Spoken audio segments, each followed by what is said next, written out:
there are men in the world who are, their insecurities may scare them to talk with another man like this. Yes. Right. There are men in the world who will look at this as being too sensitive, or yes. right, because we're talking a lot about internal, about being yes. still, about noticing.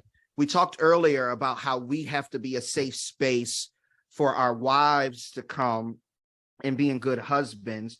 But let's talk about this now, how you find a safe space with your wife to discuss feelings with her that you may not discuss in other places, right? Like, it took me a while to be able to go to my wife and actually phrase the feeling that man, we just be like, yo, what you just said to me was very disrespectful. That's how you start, right? That's the tough core.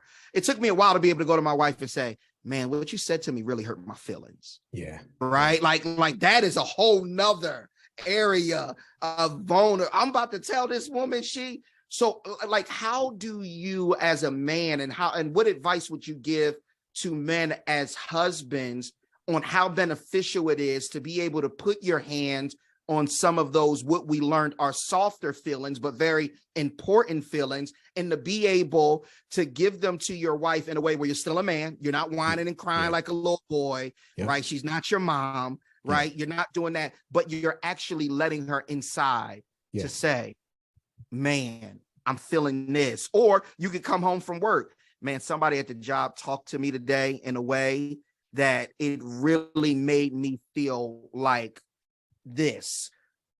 Talk to me a little bit about that.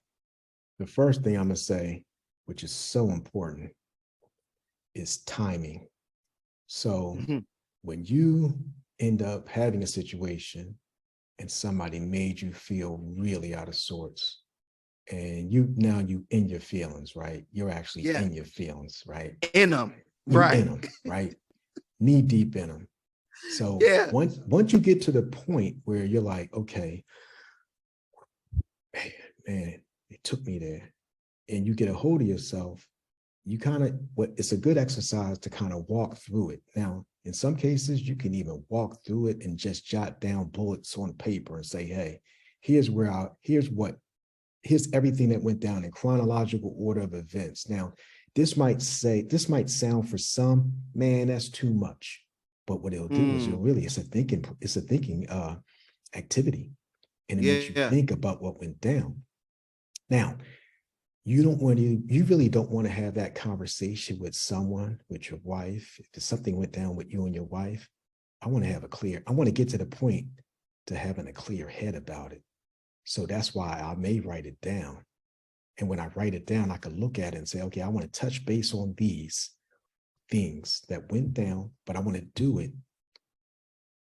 in an objective manner as I can. That means that timing is very important. So guess what?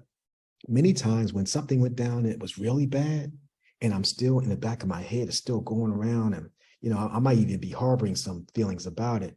I need to be able to come and talk to her when things are very good. So we're out, we're having a great time.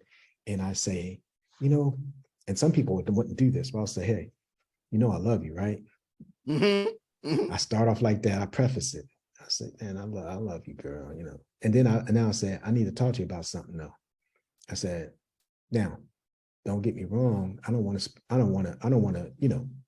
make the night too tight, but would you mind if we talk about what happened the other day? And then we'll have that conversation.